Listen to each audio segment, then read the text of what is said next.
Bien, muy buenas noches, hermanos. El Señor le bendiga. Vamos a comenzar en esta noche con nuestro estudio de Apocalipsis. Vamos a orar al Señor para pedirle que bendiga nuestro tiempo juntos. Oremos. Oh bendito Rey de gloria y majestad, que habitas en las alturas inaccesibles, Señor, que gobiernas soberanamente sobre todas las cosas que suceden en nuestras vidas y en tu creación.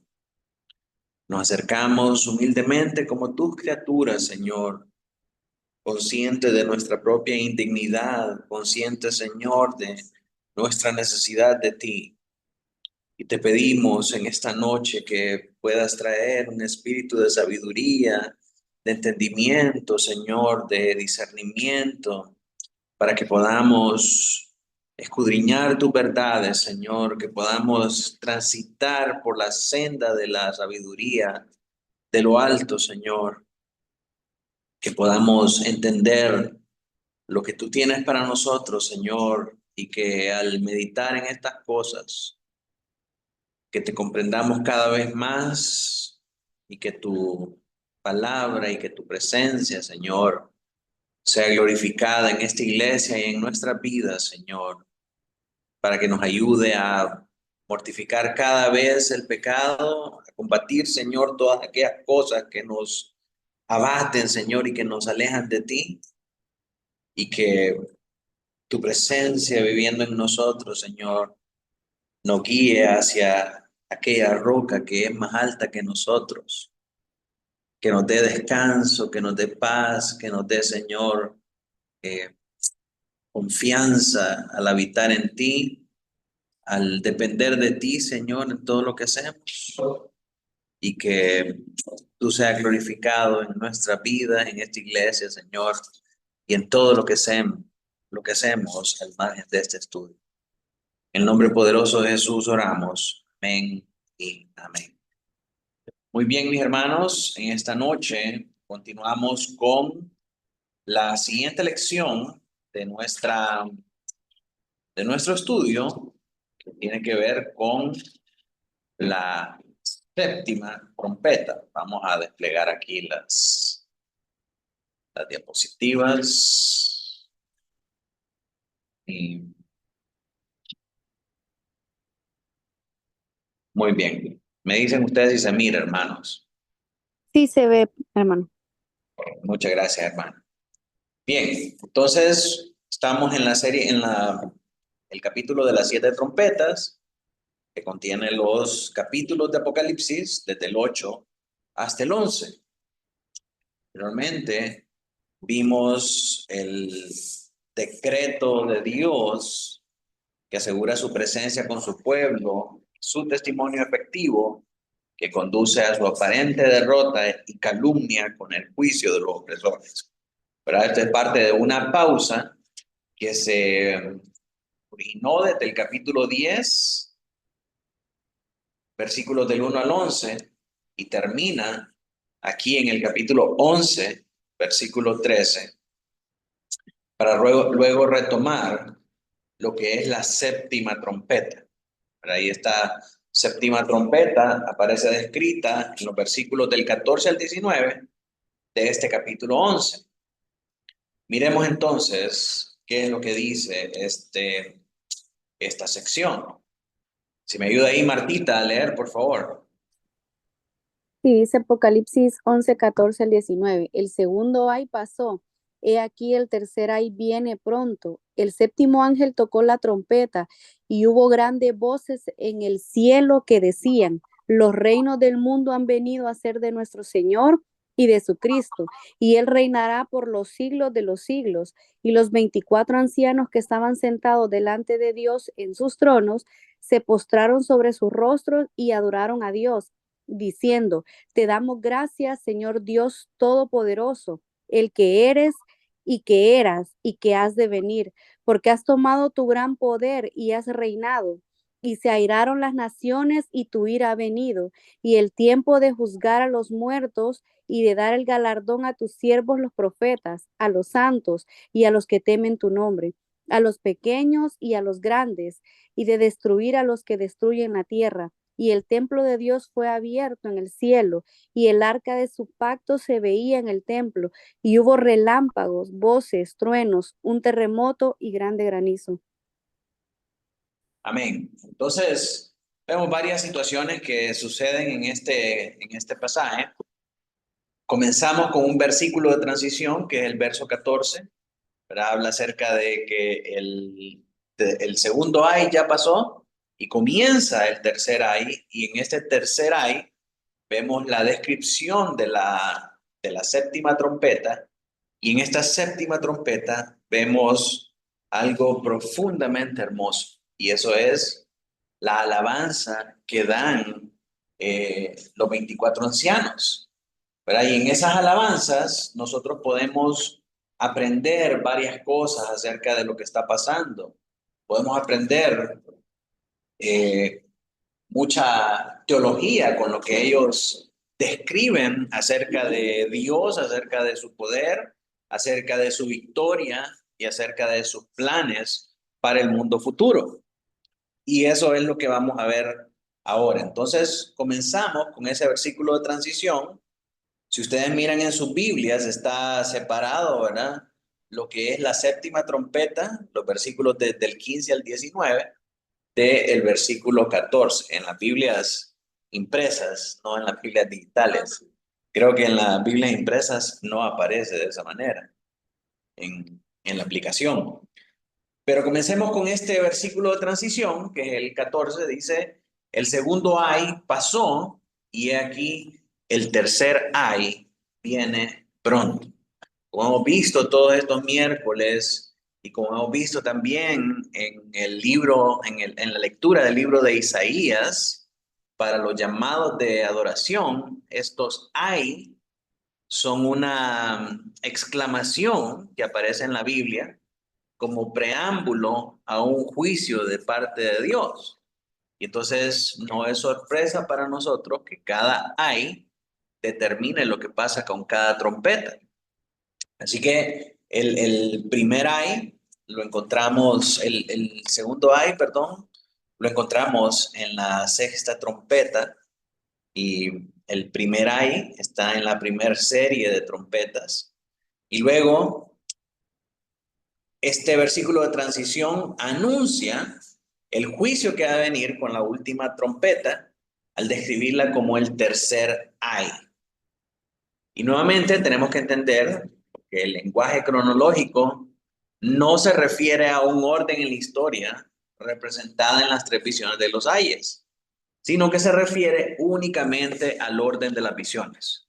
Y cuando nosotros comenzamos a leer y a estudiar el contenido de este tercer ay o de esta séptima trompeta, nosotros vamos a ver que hay una presentación en esta visión para Juan que va de adelante para atrás y de atrás para adelante. O sea, esta trompeta nos habla a nosotros acerca del juicio final. Pero lo que están cantando los ancianos, vamos a ver, que habla acerca del tiempo que antecede a ese juicio final, en donde Dios por su poder, Dios por su plan, pone a todos sus enemigos debajo de sus pies, trae juicio a todos los impíos que persiguen a la iglesia, y eso es antes de que Él venga en su segunda venida y establezca su reino eterno aquí en la tierra con el juicio final. Entonces, al ver estos movimientos que se hacen en esta séptima trompeta, que vamos de atrás para adelante, de adelante para atrás, podemos nosotros confirmar que el orden que está dando Juan no es necesariamente el orden en el que acontecen los eventos en la historia de la tierra, sino que Juan presenta el orden en el que él recibe esas visiones. ¿Sí? Pongámoslo en una línea de tiempo, porque nosotros vemos el tiempo así de manera lineal y de manera progresiva, ¿verdad? Todo lo que se está dando en Apocalipsis comienza con la resurrección del Señor Jesucristo. Cuando Cristo resucita, Él inaugura su reino milenial, que es un reino espiritual que se desarrolla paralelamente con todo lo que está pasando aquí en la tierra. Y aquí en la tierra, ¿qué es lo que pasa? se llevan a cabo todos los juicios que nosotros estamos leyendo en Apocalipsis. Desde el tiempo de Cristo, las iglesias estaban sufriendo persecución. Entonces, lo primero que marca esos eventos es la resurrección de Cristo. Imagínense una línea de tiempo y el primer evento es la resurrección del Señor Jesucristo. La resurrección inaugura el reino en un plano espiritual, en un plano celestial, y en la tierra lo que está pasando son los juicios que estamos leyendo nosotros en el Apocalipsis, ¿sí? Durante este tiempo comienzan esos juicios, ¿y hasta cuándo van a durar esos juicios? Hasta el próximo gran evento escatológico, que es la segunda venida del Señor Jesucristo. Entonces, todo lo que se describe en términos de juicios abarca el periodo de tiempo entre la resurrección del Señor Jesucristo y la segunda venida. Ahí estamos nosotros, ahí nos ubicamos. Entonces, cuando leemos de juicios, cuando leemos de plagas, cuando leemos de hecatombes y todas estas cosas, estamos en este tiempo de entre la resurrección del Señor Jesucristo y su segunda venida. ¿Estamos? Esa es la línea de tiempo. Entonces, cuando el Señor vuelve nuevamente, lo que pasa después de eso es que Él establece su reino para siempre y su reino no va a tener fin. Cuando Él viene y trae su juicio final, Él derrota de una vez por todos a sus enemigos y reclama para Él a los que son suyos para llevárselos a vivir con Él eternamente y para siempre. Entonces, esta trompeta nos habla a nosotros de ese evento del juicio final en su segunda venida y también nos describe lo que ha pasado antes. ¿Verdad? ¿Qué pasó antes de que el Señor viniera en su segunda venida? Él puso a todos sus enemigos debajo de sus pies a través de todos los juicios. Entonces, aunque los ancianos están en este punto en el que el Señor ya vino y ya estableció su trono, ya estableció su reinado, ellos hacen un recuento de lo que ha pasado anteriormente. El Señor pone a sus enemigos debajo de sus pies, el Señor rescata a sus santos, el Señor le da el galardón a sus santos y todo lo demás. Entonces vemos que pasa de atrás, de adelante para atrás y de atrás para adelante.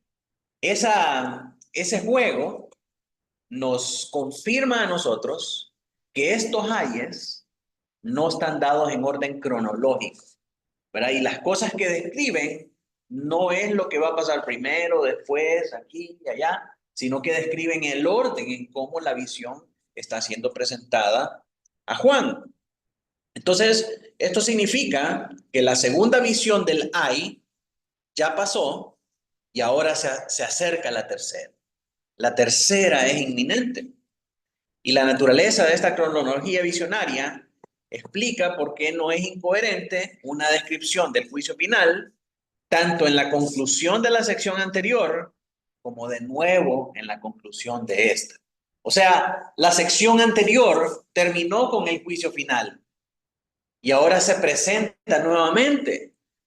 Entonces, esto representa una brecha de interpretación para los hermanos dispensacionalistas que sí piensan que el desarrollo de los eventos de las trompetas se dan en un orden cronológico. Entonces pensemos, si esto fuera realmente cronológico, ¿por qué termina la sección anterior con un juicio final y esta otra sección termina también con un juicio final? ¿Cuántos juicios finales van a haber entonces? No, resulta que el anterior no es tan final como pensábamos, sino que es semifinal, ¿verdad? Y este es final, final. Y más adelante vamos a ver con los juicios que siguen, que son los juicios de las copas, que hay otra vez otra descripción del juicio final. Y eso no significa que es otro juicio más final que el anterior. Significa que está siendo presentada la visión desde otra perspectiva. Entonces, eso resalta una y otra vez que no podemos ver los acontecimientos que están pasando acá de una manera cronológica, porque no lo son. Si nosotros tratamos de poner una línea de tiempo, decir, bueno, primero va a venir los jinetes del Apocalipsis, después va a venir esto, después va a venir esto, y después nos vamos a encontrar con una brecha de repente de que hay varios juicios finales. ¿Y cómo explicamos eso?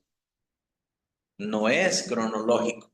No es cronológico. Es una descripción del juicio desde otra perspectiva, desde otro preámbulo. Entonces, cuando entendemos esto, no es raro ver que la sección anterior termina con un juicio final y esta sección termina otra vez hablando acerca del juicio final. A veces se piensa que los versos 15 al 19, que ya hablan acerca del contenido de la séptima trompeta, o el tercer ay, no son necesariamente la séptima trompeta, sino que son una introducción, son una anticipación de esto. Pero a medida que nosotros nos vamos metiendo en lo que los versículos del 15 al 19 nos van diciendo, nos vamos a dar cuenta nosotros que efectivamente estos pasajes nos están hablando acerca de esta séptima trompeta. Y hay un montón de simbologías muy hermosas que vamos a ver acá, porque una de las cosas es que el, el, este, esta sección termina con que aparece el arca del pacto, ¿verdad? Y eso es algo que es una anticipación muy grande para los dispensacionalistas y para los judíos también, porque ellos esperan una reconstrucción literal del templo, pero esa reconstrucción física de ese tercer templo, que supuestamente ya tienen todas las cosas, ya tienen todo armado solo para irlo a montar en una noche al lado de la mezquita del Domo de la Roca, y ya lo tienen todo listo, ¿verdad? Dicen que clonaron una vaca alazana, que era la vaca que usaban para hacer los sacrificios, que rescataron el orden sacerdotal, que ya tienen todo listo para la adoración del tercer templo. Lo único que les hace falta es el arca del pacto. Y entonces aquí vemos en este pasaje que aparece esa arca del pacto. Y vamos a ver en este estudio qué significa esa arca del pacto y qué significa que aparezca hasta este momento, hasta esta trompeta. Así que hay muchas cosas interesantes en la clase de hoy. Entramos al tercer ay y dice el versículo 15, hermana Emily, si me ayuda a leer ahí. El séptimo ángel tocó la trompeta y hubo grandes voces en el cielo que decían: los reinos del mundo han venido a ser de nuestro Señor y de su Cristo, y Él reinará por los siglos de los siglos. Amén. Entonces, las voces en el cielo cantaban esta alabanza, cantaban este himno que decía: los reinos del mundo han venido a ser de nuestro Señor y de su Cristo, y reinará por los siglos de los siglos. Ahora, recordemos, esta séptima trompeta nos habla del juicio final, cuando ya el Señor viene y ahí ya no hay más tregua, ya no hay más paz, viene a establecer su trono de una vez y para siempre, para que vivamos toda la eternidad por Él. Entonces, esto es lo que está narrando este canto acá. Todos los reinos del mundo han venido a ser de nuestro Señor y de su Cristo, y Él reinará por los siglos de los siglos, porque ya no hay nada más que le haga oposición. El tercer ay, entonces, es esta séptima trompeta, y ambos se describen en estos versos del 15 al 19.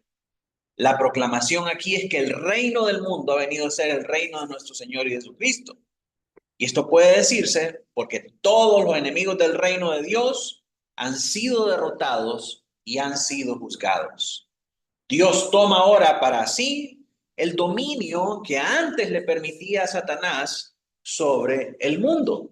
¿Sí? Satanás dejó de tener el poder, dejó de tener el dominio sobre el mundo cuando Cristo lo venció en la cruz del Calvario y resucitó para arrebatarle las llaves de la muerte y el poder que él se le había dado. Entonces ahora Cristo, desde la resurrección, establece su reino milenial, y Cristo es quien gobierna sobre todas las cosas. Satanás solamente es un súbdito del Señor que anda por ahí haciendo averías y distorsionando los planes del Señor y tratando de confundirnos, tratando de apartarnos del camino de verdad y tratando de perder a la mayor cantidad de personas que puedan. Sin embargo, vemos nosotros desde el principio de Apocalipsis que los que fueron elegidos por el Señor desde antes de la fundación del mundo, Esos no se van a perder porque están sellados y marcados por Dios para no sucumbir, para no transigir ante los ataques a su fe. Entonces, todo ese dominio y toda esa operación que Dios le permitía a Satanás ejercer sobre el mundo durante este tiempo de la iglesia, en que paralelamente en el cielo está llevándose a cabo el reino de Cristo y en la tierra se están llevando a cabo los juicios, todo ese dominio que el Señor le había dado, acuérdense, hablamos de las langostas que salían del abismo, hablamos de los seres demoníacos enviados por el Señor para afligir a la humanidad, para llevar a cabo un plan malévolo. Todas esas fuerzas demoníacas estaban operando en la tierra.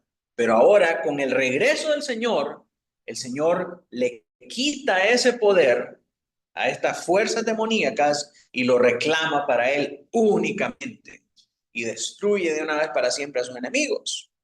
La séptima trompeta, al igual que el séptimo sello y la séptima copa, narra el final mismo de la historia. El cumplimiento consumado del largamente esperado reino mesiánico profetizado en el Antiguo Testamento se ha producido finalmente, cuando Él reine por siempre y para siempre y su reino no tenga fin. Ahora, ¿quién reinará? Esta es una pregunta válida porque leemos que los reinos de este mundo han venido a ser del Señor y de su Cristo. Entonces, ¿quién va a reinar realmente? No está claro si el Padre o Cristo va a ser el que reinará por los siglos de los siglos. Pero es posible que ese singular incluya al Padre y al Hijo juntos reinando. Y la verdad es que el cuadro que se presenta aquí es el mismo cuadro que le he mostrado a Daniel, donde los reinos malvados del mundo son derrotados y entregados por el anciano de días a la autoridad del Hijo del Hombre, que entonces reina para siempre. Juan utiliza este mismo lenguaje para relacionarlo con la profecía de Daniel, en donde el anciano de días viene y le entrega el reino al Hijo del Hombre, al Bar Enosh, para que pueda reinar por siempre y para siempre. Entonces, Juan utiliza este lenguaje, hablando del Señor y de su Cristo, para que los cristianos en aquel momento pudieran hacer una conexión entre lo que Dios estaba revelando a través de este tercer ay y la profecía que había sido dada por Daniel, donde hablaba del anciano de días que entregaba ese trono al Hijo del Hombre. Miren lo que dice Daniel 7, del 13 al 14. Emilio, si me ayudas. Miraba yo en la visión de la noche, y aquí con las nubes del cielo venía uno como hijo de hombre, que vino hasta el anciano de días, y le hicieron acercarse delante de él. Y le fue dado dominio, gloria y reino, para que todos los pueblos, naciones y lenguas le sirvieran. Su dominio es dominio eterno, que nunca pasará, su reino uno que no será destruido. Entonces Daniel estaba viendo este juicio final, este día final en cuanto Dios reinaría por siempre y para siempre. Y ahora, cuando a Juan se le muestra esta visión del tercer ay, de la séptima trompeta, lo que está pasando es que esto que profetizó Daniel se cumplirá en este momento, se cumplirá en el final de los días, cuando el Señor Jesucristo reine por siempre y para siempre. O sea, la escalada de eventos que van a llevar hasta ese día final, hasta ese momento último de la historia, ya han comenzado. Ya han comenzado desde la resurrección del Señor Jesucristo y se van a consumar en el día final cuando el Señor vuelva a juzgar a todo el mundo.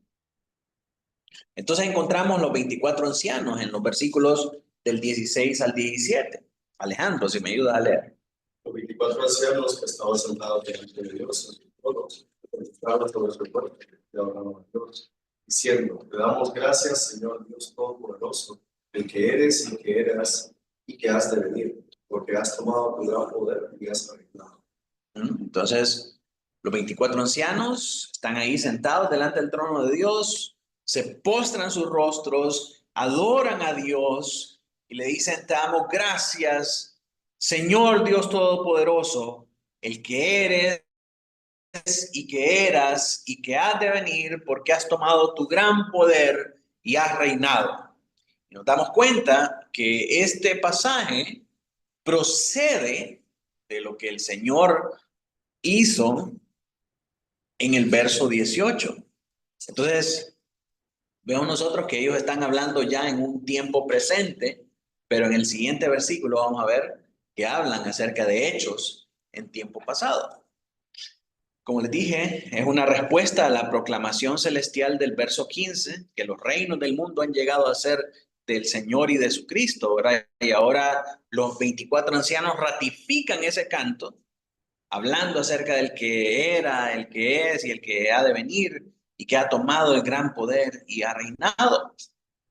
Y el hecho de que lo estén alabando por la forma completa de su reino, se desprende, como les dije, del verso 18, donde todos los enemigos de Dios han sufrido su derrota y su juicio final. Esta alabanza de los ancianos es similar a la de la multitud celestial en el capítulo 19, verso 6, y se refiere allá en el capítulo 19, estamos en el capítulo 11. Cuando lleguemos al capítulo 19, vamos a ver que esta misma alabanza es ratificada por otra multitud celestial, ¿verdad? Y ambas alabanzas, que son casi idénticas en contenido, se refieren al mismo periodo de tiempo, que es el final de los tiempos, el juicio final. Miren lo que dice Apocalipsis 19:6, hermana Carlota, si me ayuda a leer. Y oí como la voz de una gran multitud, como el estruendo de muchas aguas, y como la voz de grandes truenos que decía: Aleluya, porque el Señor nuestro Dios Todopoderoso reina. Amén. Amén. Entonces esta multitud está alabando a Dios también por la totalidad de su reino, en este mismo periodo que es el final de todos los tiempos.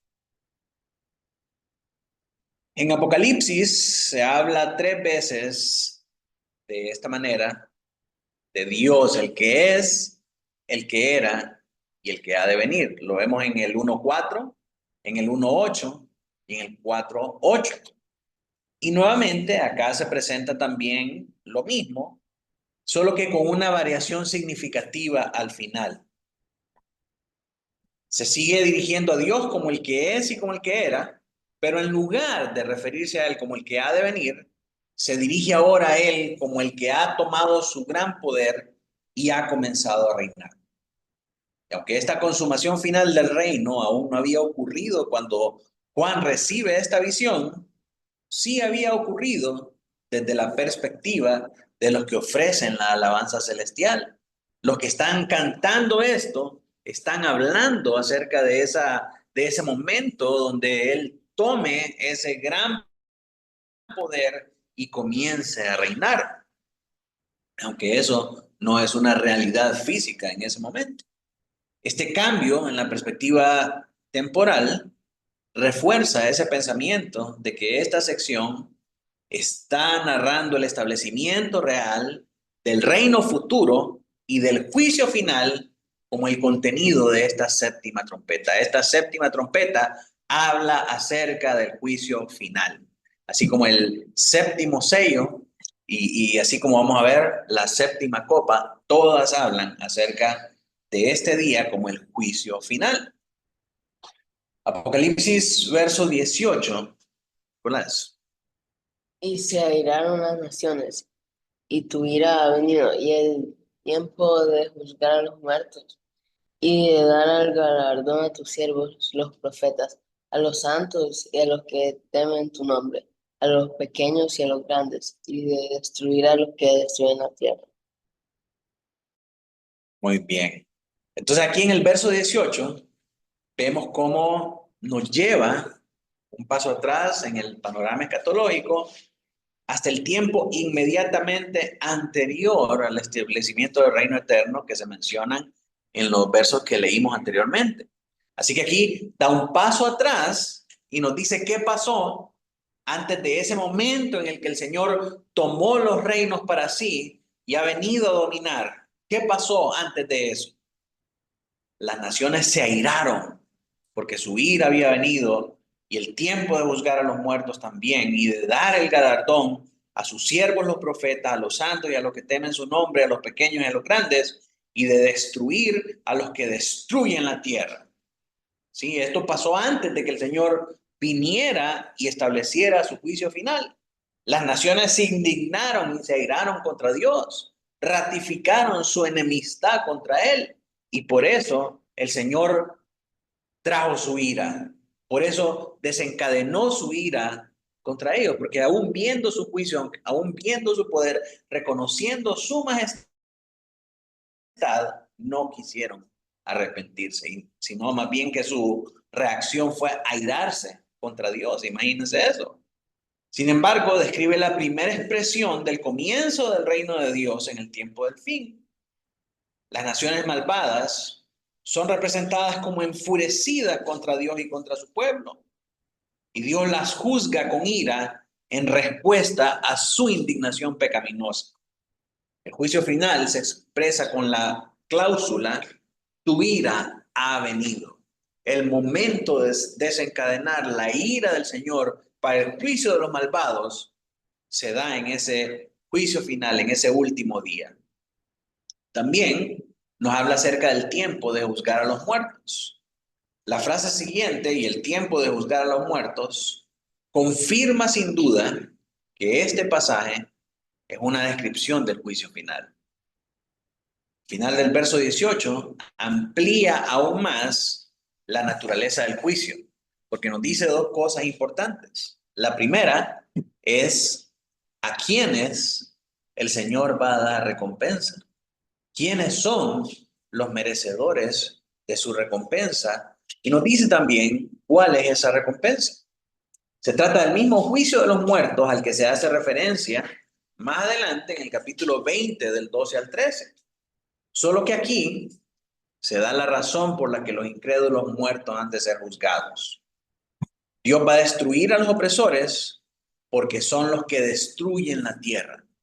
Y aquí por tierra, los ambientalistas agarran una causa pensando, ¿verdad?, de que es por la depredación de los recursos naturales, por el calentamiento global, por el cambio de los ecosistemas, por la destrucción de la flora y de la fauna. Y a causa de eso, Dios va a traer su ira sobre estos hombres, porque Dios ama la tierra más que los humanos. Esa es una perspectiva bien radical, ¿verdad?, acerca de estos ambientalistas. Sin embargo, cuando habla de la tierra, se está refiriendo a su pueblo, a su pueblo. Está hablando de los perseguidores de su pueblo, de aquellos que persiguen a la iglesia, no de los que destruyen los recursos naturales y el ecosistema, todo eso. La tierra acá se refiere a su pueblo. El juicio sobre los incrédulos se inspira acá en el juicio de Babilonia, profetizado en Jeremías. Jeremías 51:25, Emanuel. He aquí yo estoy contra ti, como un destruidor, dice Jehová, que destruiré toda la tierra, y extenderé mi mano contra ti, y te haré rodar de las peñas, y te reduciremos quemado. Entonces aquí está hablando de esta Babilonia que llegó a destruir la tierra donde vivía el pueblo del Señor. Entonces la idea de lo que Juan está profetizando acá encuentra su razón o su relación en esta profecía de Jeremías, ¿verdad? Que Dios iba a traer juicio sobre aquellos que destruían la tierra. Es decir, aquello que profetizó Jeremías allá acerca de estos que destruían la tierra va a ser consumado en esta visión que Juan está teniendo acerca de ese juicio final. En ese día, esta profecía va a ser cumplida. Ahora, la recompensa de los fieles. Vamos a ver que junto con todo el juicio que se está llevando a cabo durante todo este desarrollo de esta séptima trompeta, se intercala también la la recompensa para todos aquellos que son el pueblo de Dios. Comienza a hablar de los enemigos que Dios los ha puesto debajo de sus pies, que ha tomado el dominio para sí y esto, y habla intercaladamente acerca de la recompensa que Él le da también a su pueblo, que Él le da a los fieles. Así que esta recompensa se intercala literalmente entre las afirmaciones sobre el juicio para indicar que parte de su recompensa es la satisfacción derivada de saber que Dios les ha vindicado juzgando a perseguidores. Retrocedamos el cassette hasta el capítulo 6. ¿Qué pasó al final del capítulo 6? Vemos a los santos en el altar clamando a Dios y diciéndole: Señor santo y poderoso, hasta cuándo vas a permitir todas estas cosas? Y todo lo que viene desde el capítulo 6 hasta aquí, hasta el capítulo 11, versículo 19, es la respuesta larga de Dios en vindicación a estos santos que están clamando por justicia. ¿Sí? Entonces, la victoria de Dios sobre los malvados es la recompensa para aquellos santos que están clamando por vindicación. ¿Sí? ¿Hasta cuándo, Dios santo y poderoso? Hasta que ponga a mis enemigos por estrado de mis pies, hasta que reclame el dominio para mí, hasta que sean juzgados y sean eliminados totalmente todos aquellos que destruyen la tierra. Esta es la respuesta de Dios para sus santos. Así que esto está directamente relacionado con la oración de retribución de los testigos del capítulo 6. Mientras que los ayes de las trompetas y el paréntesis que vimos anteriormente, los capítulos del 10:1 al 11, del 1 al 13, han mostrado cómo Dios ha empezado a responder a esa oración en medio de la historia y ahora da la respuesta culminante a la misma. La recompensa se da a sus siervos los profetas, dice, a los santos y a los que temen su nombre. Ahora, estos tres grupos, hermanos, son tres formas de describir el mismo grupo.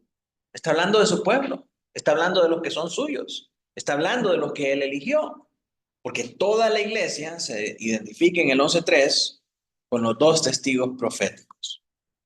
Así que tanto cuando habla de sus siervos los profetas, los santos y los que temen su nombre, está hablando de su pueblo, la iglesia, los suyos. Ellos son los que van a recibir esta recompensa de parte de Dios.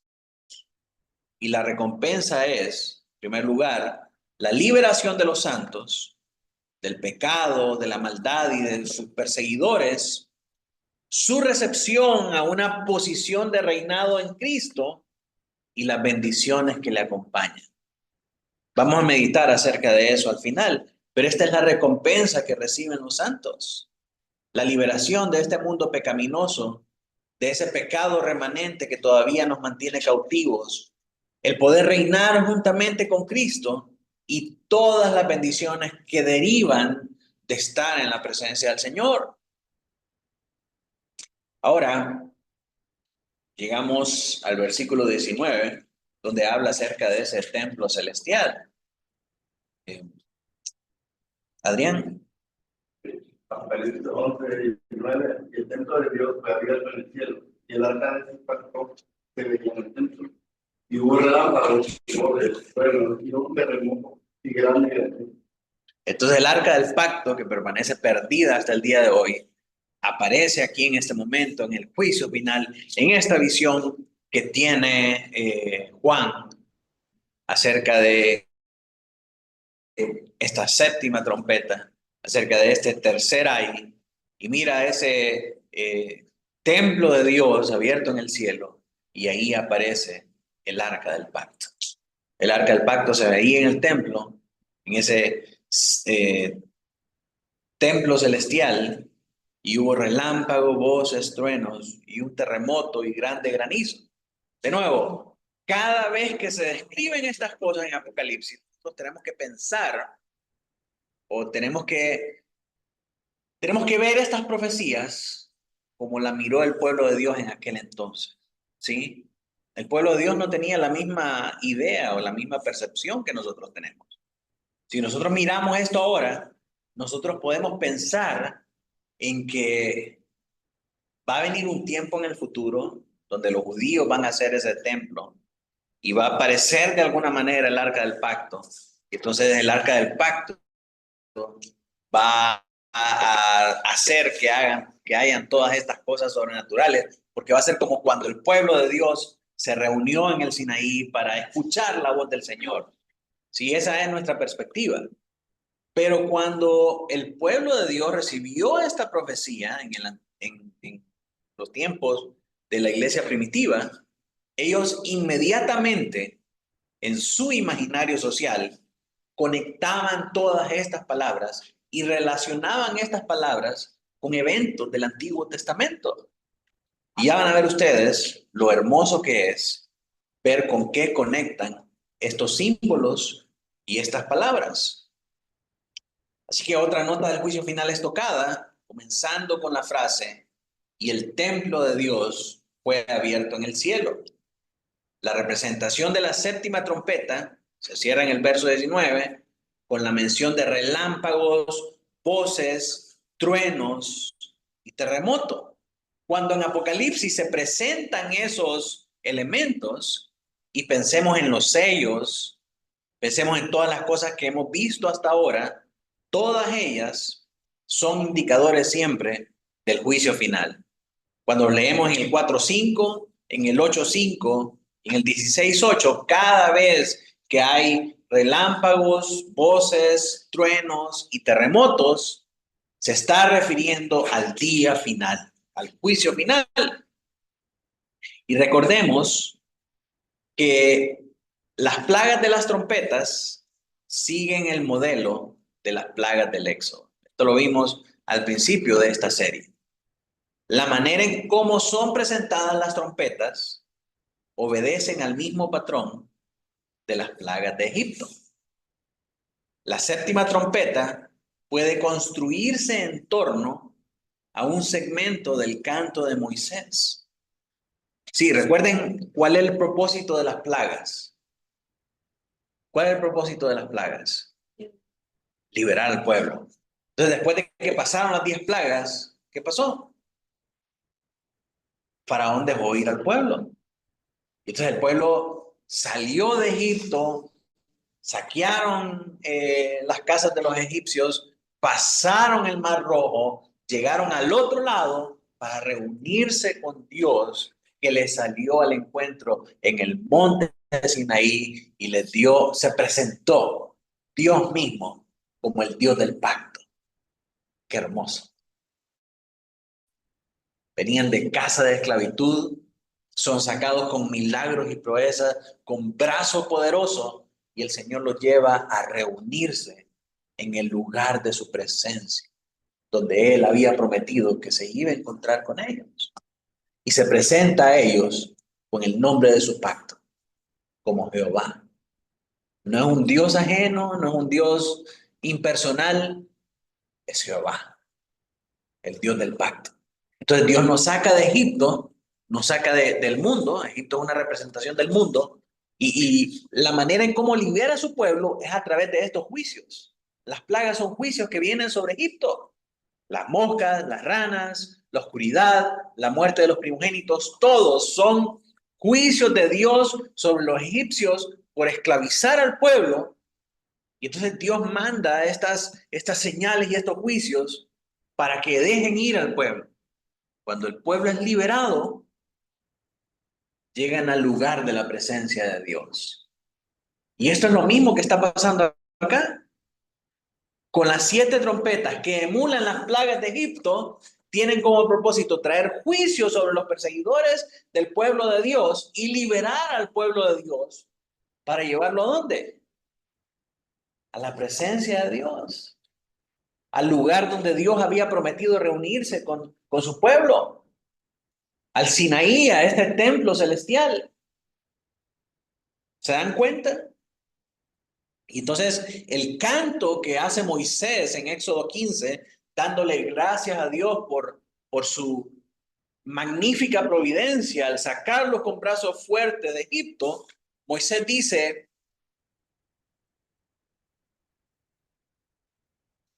él da gracias a Dios por redimir a su pueblo, guiándolo a su santa morada, que aquí corresponde a su templo en el cielo. Alguien que pueda leer Éxodo 15, del 13 al 18.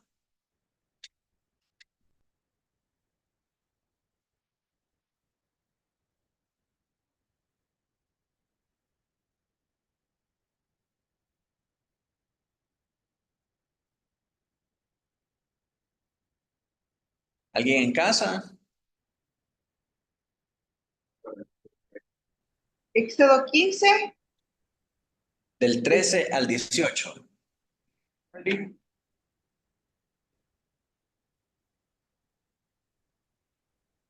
Aquí lo tenemos. Miren. Yo lo tengo. Léalo pues. Entonces Moisés y los israelitas entonaron un cántico en honor al Señor que decía: cantaré al Señor que se ha coronado de triunfo, perdón, del 15 al, me dijo 15, Del 13 al 18. de 13 al 18, perdón. Por tu gran amor guías al pueblo que has rescatado, por tu fuerza lo llevas a tu santa morada.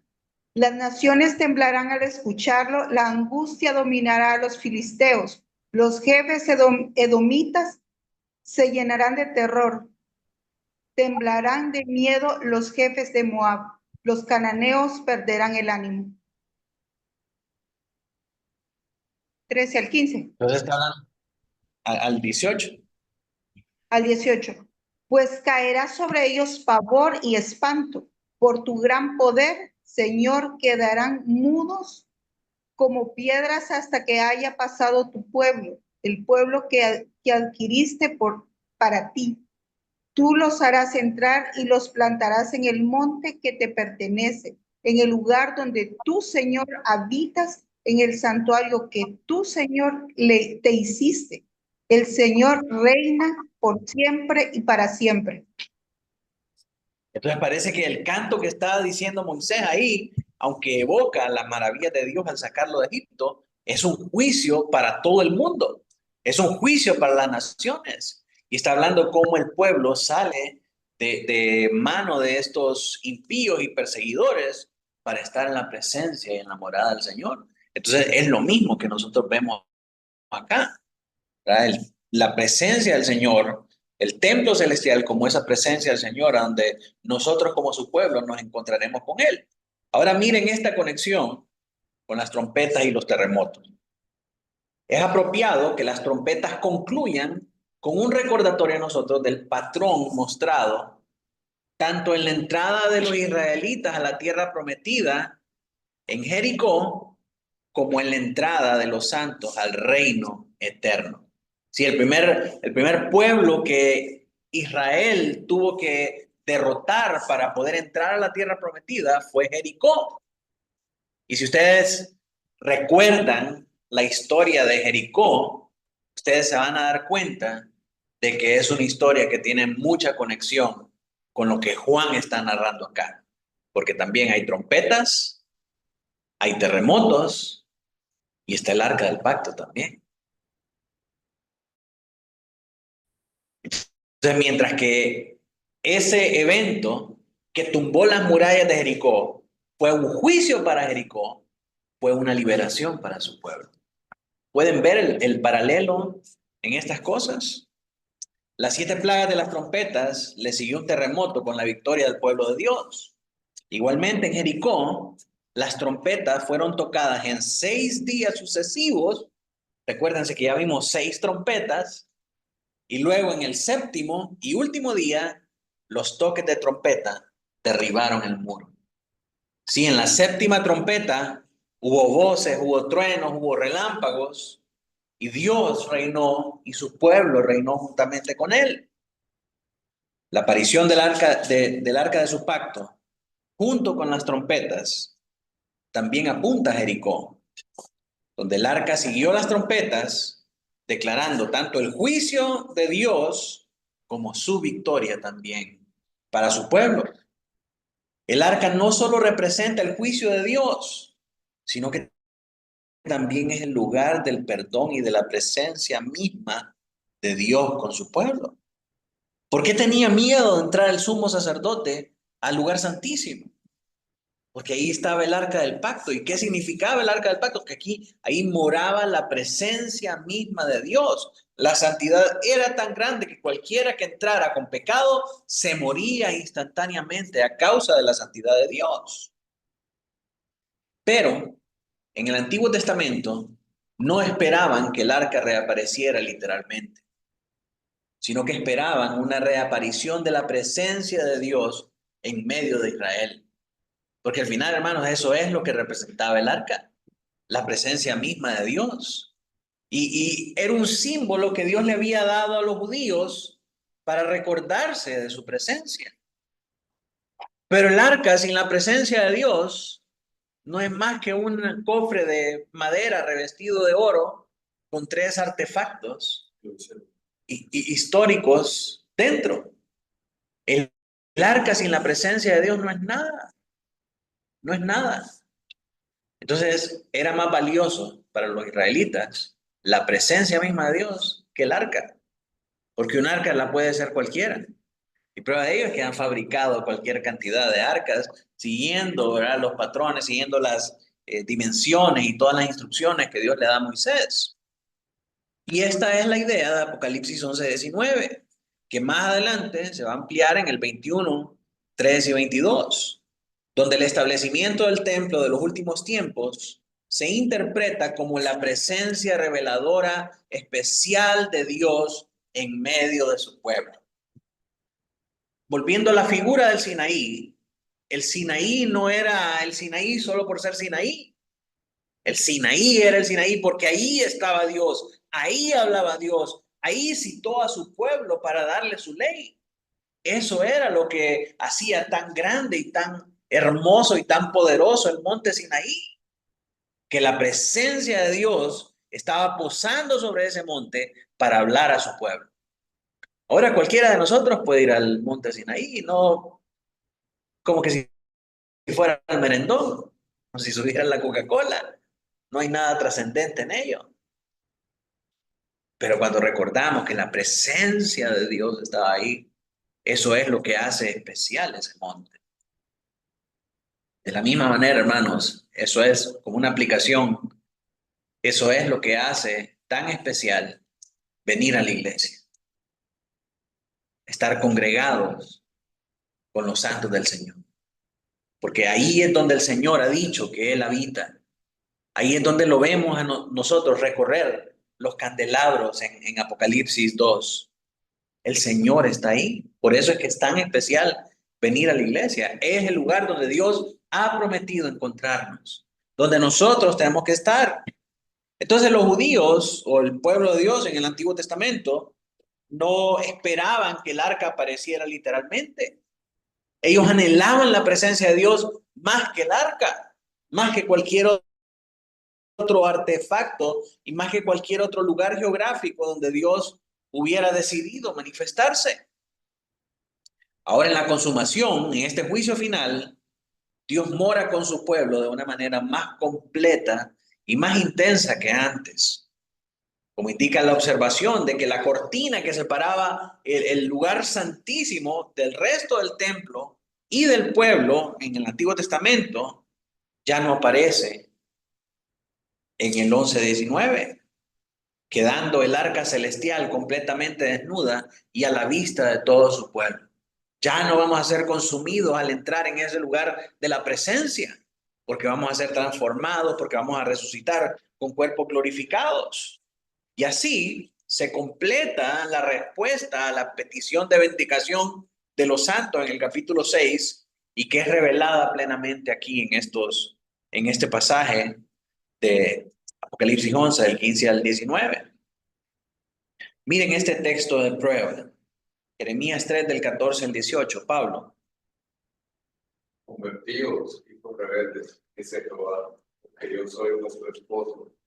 Os tomaré uno de cada ciudad y 2 de cada familia, y os introduciré en Sion, y os daré pastores según mi corazón, que os apacienten con ciencia y con inteligencia. Y acontecerá que cuando os multipliquéis y crezcáis en la tierra, en esos días, dice Jehová, no se dirá más arca del pacto de Jehová, ni vendrá el pensamiento, ni se acordarán de ellas, ni la echarán de menos, ni se hará obra.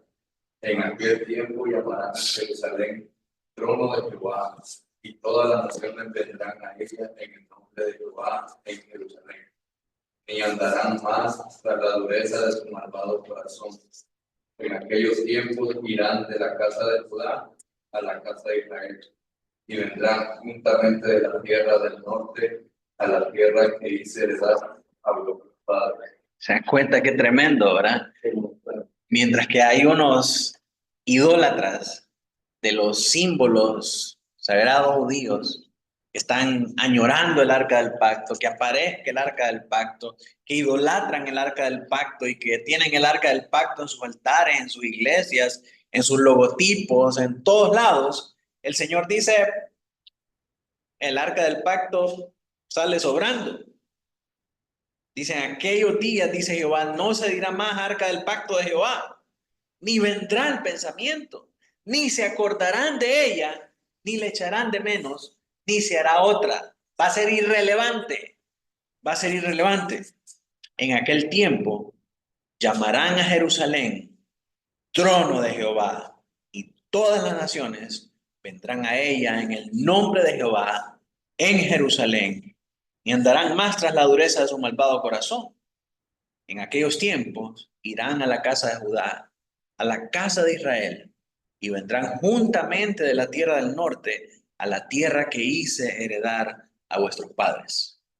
Y en el caso que Jerusalén también no se refiere a la ciudad en sí, la física, ¿a quién se estaría refiriendo? Bueno, aquí más adelante Juan lo va a revelar. Y mira la ciudad, la nueva Jerusalén, descender del cielo, ¿verdad? Y esa no es otra cosa más que la presencia misma de Dios. Estar con Dios, donde Dios habita. Y eso es lo que se anticipa aquí en Jeremías. La presencia misma de Dios. Estar en la presencia de Dios. Estar en el cielo. Estar donde Él está. En su morada celestial. Esa es la nueva Jerusalén. Esa es la tierra prometida celestial. Donde Él esté. Donde Él esté, ahí vamos a estar nosotros con Él. Esa es Jerusalén. No es un lugar en Medio Oriente, ¿verdad? No es un lugar físico, geográfico. Es la presencia misma de Dios en el cielo, donde vamos a estar todos nosotros. Nuestra patria celestial, nuestro lugar de habitación, el lugar donde Cristo fue a preparar muchas moradas para que nosotros estuviéramos con Él. Ese es Jerusalén. Entonces, lo que quiero que miren, hermanos, es que por mucho tiempo los que venimos por lo menos de un trasfondo pentecostal, dispensacionalista, tendemos a hacer de Jerusalén y de los elementos santos de Israel como cosas sagradísimas, ¿verdad? Y cosas que van a volver aquí en la tierra, y el Señor los desecha completamente. Y nos dice, esos eran símbolos que apuntaban hacia algo más grande. Y que para los del Antiguo Testamento, la expectativa de esos símbolos ya no iba a ser tan trascendente porque Dios había prometido cosas más grandes. Ellos esperaban cosas más grandes. No esperaban un templo hecho por mano de hombres, sino que esperaban el templo celestial, la nueva Jerusalén, el lugar de habitación de Dios, donde nosotros habitaríamos juntamente con Él. Terminemos entonces con las dos preguntas de reflexión. Tenemos 2 minutos. ¿Cómo Dios y Cristo son presentados en este texto? Como el que reina eternamente y para siempre. Como el juez justo que condena a las naciones. Como el Padre Celestial que escucha y contesta las peticiones de sus santos. Como el galardonador de los que le buscan. Como el templo celestial, el lugar de su presencia permanente donde moraremos con Él eternamente. Como esto consuela a los cristianos de todas las épocas. El juicio del Señor es terrible contra las naciones. Pero aunque ese juicio traiga destrucción para los malvados, para nosotros va a traer recompensa. ¿Cuál es nuestra recompensa?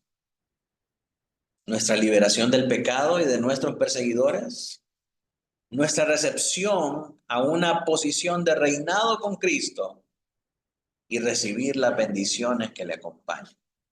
Y ahora, hermanos, por estas bendiciones no nos referimos al hecho de que quizás tengamos un trono o una corona o cualquier otra cosa. Recuerden que estando delante del trono, los ancianos avientan sus coronas, porque las coronas no son nada comparado con contemplar la gloria del Señor, comparado con adorar al Señor cara a cara, comparado con ver su preciosura, su hermosura y toda su belleza y todo su esplendor. Esas son las bendiciones más grandes. Los ángeles no dejan de decir santo, santo, santo, porque están admirados y completamente extasiados de la belleza y de la santidad de Dios. Alguien puede pensar, cuando vayamos al cielo vamos a caminar por las calles de oro, vamos a ver el mar de cristal, vamos a tener coronas, vamos a tener vestiduras, vamos a tener mansiones, porque así dice la Biblia, que hay bellas mansiones. Y esas son ricas y abundantes bendiciones de su gracia, pero la bendición más grande es estar delante del Señor, verlo cara a cara, ser digno de estar delante de su presencia, disfrutar de su belleza y de su santidad por siempre y para siempre y por toda la eternidad. No hay mansión, no hay corona, no hay mar de cristal, no hay calles de oro, no hay nada, absolutamente nada en el cielo que se compara al Señor. Muchas personas dicen, cuando piensan en sus seres queridos que han muerto, ay, ahora nos cuidan desde el cielo. Yo tengo un ángel que me está cuidando en este momento, que me está viendo todos los días, que está conmigo y que está pendiente de mí. Déjeme decirle que nadie que esté en el cielo le importa absolutamente nada de lo que pasa en la tierra, porque es más importante para todos aquellos que están en el cielo ver a Dios y ver al Cordero. Al mirar la gloria de Dios, nada, absolutamente nada se compara a ser parte de esa gloria, a ser parte de esa grandeza y majestad. Ninguno de nuestros familiares puede encontrar otro consuelo más grande y otra alegría más grande que estar adorando delante del Cordero. Tenemos que pensar en eso, porque si nosotros pensamos que son nuestros familiares los que nos cuidan y los que permiten que nos pasen cosas buenas, nosotros estamos desplazando la providencia divina de Dios sobre nuestra vida, la soberanía de Dios y el reinado y el gobierno de Dios sobre nuestra vida, y se le estamos atribuyendo a los mortales. Y eso es blasfemia y herejía. Nuestros seres queridos, sus cuerpos están en la tumba y sus almas, los de aquellos que murieron en Cristo, los que perseveraron al final, sus almas están delante del trono. Y delante del trono de Dios no hay otra cosa más hermosa. Y no hay otra cosa que alguien puede desear más que adorar al Cordero, diciéndole digno, digno, digno, digno es el Cordero. Así que mis hermanos, esto nos presenta a nosotros la maravilla de esa recompensa que tenemos delante de nosotros, para que podamos aferrarnos a ella y que podamos saber que estas dificultades que pasamos aquí en la tierra son para que podamos refinar nuestra fe y son el medio de Dios para asegurar que nosotros vamos a estar con Él en aquel día final cuando Él ponga todos nuestros enemigos debajo de nuestros pies. Oremos al Señor. Hermano Emilio, si puedes dirigirnos en oración. Amado Dios que está en el cielo, Señor, te damos gracias por tus palabras, en las que podemos ir aprendiendo día con día estas verdades tan trascendentales para Todos los cristianos, Señor, en tiempos antiguos, no por nosotros en este tiempo, Señor. Ayúdanos a perseverar en tu camino siempre, que estas palabras que sean semilla en tierra fértil en nuestros corazones, Señor, y que aprendamos a tener esperanza y consuelo, Señor, de que Cristo reina, ha reinado y reinará por la eternidad. Pido por el pastor, Señor, gracias por la sabiduría que das, Señor, para poder explicarnos adecuadamente la palabra, Señor. Guárdalo siempre, dale más fuerza, Señor. Guarda nuestro regreso al casa y bendice a todos los hermanos que están en su casa, conectados, Señor, a la distancia. Cristo Jesús, amén y amén. Amén.